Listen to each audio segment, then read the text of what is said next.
आपको ये अधिकार किसने दे दिया कि आप देश के विरोध की भाषा बोलनी शुरू कर दें? राजनीतिक विरोध करते करते आप देश विरोधी कैसे बन जाते हैं? $16 मिलियन जो ऐसे संस्थाओं से केजरीवाल जी और उनकी पार्टी ने लिए हैं, मैं मानता हूं कि सबसे पहले तो इसकी इंक्वायरी होनी चाहिए। क्यों लिए हैं, किस वजह से लिए हैं, और उसके अंदर कोई क्विड प्रो क्यू क्या है। मुझे नहीं लगता कि गांधी जी वाला भारत और मोदी जी वाले भारत में कोई फर्क है। एक्चुअली कांग्रेस बौखला गई है। कोई भी व्यक्ति उनको 50 सीटों से ज्यादा उनका नंबर्स नहीं बता रहा। अब वो बौखला गई है। लालू जी ने कल स्टेटमेंट जो दी है, मुझे नहीं लगता कि देश कभी भी उनको माफ करेगा इस चीज के लिए। ऐसी जानकारी हमारे को समाचार पत्रों और चैनल्स के द्वारा ये जानकारी मिली है कि $16 मिलियन जो ऐसे संस्थाओं से केजरीवाल जी और उनकी पार्टी ने लिए हैं, मैं मानता हूं कि सबसे पहले तो इसकी इंक्वायरी होनी चाहिए। क्यों लिए हैं, किस वजह से लिए हैं, और उसके अंदर कोई क्विड प्रो क्यू क्या है कि इन्होंने उनके लेने के एवज में आगे इन्होंने क्या बोला है, क्या प्रॉमिस किया है। मुझे लगता है कि इसकी पूरी इंक्वायरी करके देश को और देश की जनता को ये जानने का पूरा अधिकार है।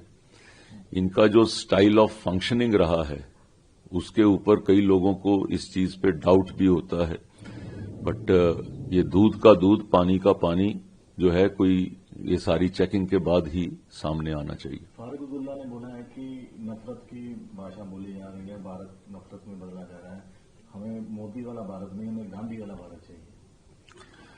मुझे नहीं लगता कि गांधी जी वाला भारत और मोदी जी वाले भारत में कोई फर्क है। दोनों का जो है वर्किंग जो है सेम तरह की है, और दोनों ने बड़े प्यार के साथ देश को साथ में जोड़ा है। देश का जो मान सम्मान आज दुनिया के अंदर इस पोजीशन पे है कि विश्व गुरु जो हम कभी स्वप्न लेते होते थे बचपन में कि हमारा देश बनेगा, आज उस तरफ हम लोग आगे बढ़ रहे हैं। और इस चीज को आज फारूक साहब इसके ऊपर टिप्पणी करें, मुझे लगता है कि जो लोग शीशे के घरों में रहते हैं ना, उनको पत्थर नहीं मारने चाहिए। दूसरा, पुंछ को दिया बयान, और कल फिर राजा बडिंग ने बोल दिया कि बीजेपी कुछ भी करा सकती है इलेक्शन में। तो क्या कहेंगे आपके साथ बयान में? देखिए, राजनीतिक दृष्टि में काम करना एक अलग बात है। राजनीतिक दृष्टि में आदमी विरोध भी करता है तो ठीक है, विपक्ष को अधिकार है जो दूसरे को विरोध करने का। आपको अधिकार है, आप अपना जाकर पॉइंट बोलें, लेकिन आपको ये अधिकार किसने दे दिया कि आप देश के विरोध की भाषा बोलनी शुरू कर दें? राजनीतिक विरोध करते करते आप देश विरोधी कैसे बन जाते हैं? कहीं पर ये इन्होंने ओबीओडी जो है उसका समर्थन करना शुरू कर दिया। वो चीन के साथ इनका प्यार दिखने लग पड़ा। कोई व्यक्ति हमारे जवानों को जो है वो घायल होते हैं या उनका जीवन चला जाता है तो उसको ये स्टंट नाम से बुलाते हैं। मैं पूछना चाहता हूं इनसे कि अगर हमारे घर का बच्चा कहीं ऐसी जगह के ऊपर वो घायल होता है या उसका जीवन चला जाता है और उसके बाद कोई राजनीतिक व्यक्ति उसको स्टंट कहे, मेरे को लगता है कि वो उसके तो घर वाले भी उस चीज को जो है कैसा महसूस करते होंगे। थोड़ी सी मानवीय भावना भी आनी चाहिए। ये चीज इनको सोच समझ कर बोलना।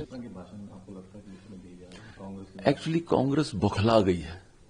कोई भी व्यक्ति उनको 50 सीटों से ज्यादा उनका नंबर्स नहीं बता रहा।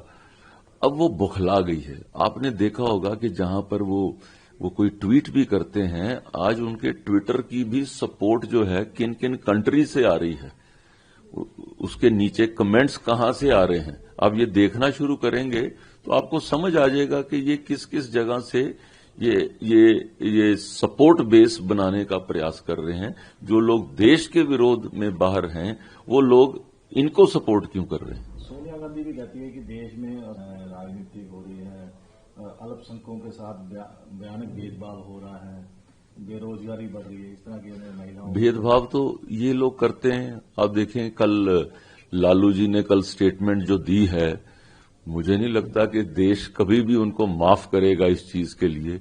उन्होंने कह दिया कि जी जो सारी की सारी रिजर्वेशन पे पहला अधिकार जो है वो मुसलमानों का है। तो हम ये जानना चाहते हैं कि ये आप किसकी रिजर्वेशन को कम करके आप धर्म के आधार पर रिजर्वेशन दोगे, और एक बार धर्म के आधार पर रिजर्वेशन शुरू होती है तो देश के लिए ये बहुत जो है मुश्किल की घड़ी होगी। जो एससी कम्युनिटी है, जो एसटी कम्युनिटी है, जो ओबीसी कम्युनिटी है, ये उनमें से किसका नंबर काट के एक धर्म के आधार पर देना चाहते हैं। आज जब उनसे सवाल पूछा जाता है उनके पास जवाब नहीं होता। ये तुष्टीकरण की राजनीति ये देश को कहां तक ले जाएगी। और ये आपके खड़े हैं, वो कह रहे हैं कि सिर्फ 150 सीट आएगी, और वो कह रहे हैं कि साउथ में साफ और नॉर्थ में हाफ, इस तरह की बातें करते हैं। और आप कोई जुमला बनाने को वो कुछ भी बोल सकते हैं। मैं तो कह रहा कि आप जो कांग्रेस पार्टी को किसी भी सर्वे के अंदर 50 से ज्यादा सीटें इनको नहीं आई। आप हमारी चिंता भाई क्यों करते हो? आप अपनी चिंता करिए। आप कहां खड़े हैं और आपकी पार्टी कहां खड़ी है और कितनी सीट्स आप दे रहे हैं। आप बड़ी बड़ी बातें लोगों को वो कर रहे हैं जो न्याय दिलाने की। पहले आप अपना घर तो संभाल लीजिए। क्लीन चिट दे रहे हैं कांग्रेस वाले 26/11 हमले में। उन्होंने कुछ विवादित टिप्पणी भी की थी वहां के जो महाराष्ट्र के। जो कांग्रेस के लोग किसी भी स्तर तक जो है ऐसी चीज के अंदर बोलने में गिर सकते हैं, ये तो सारी की सारी घटनाक्रम से सामने आ रहा है। चन्नी जी ने क्या बोला, वरिंग जी ने क्या बोला, लालू प्रसाद ने क्या बोला, सोनिया जी ने क्या बोला, फारूक जी ने क्या बोला, ये सारी चीजें एक ही तरफ ये जा रही हैं कि राजनीतिक विरोध करते करते ये देश विरोधी भाषा के अंदर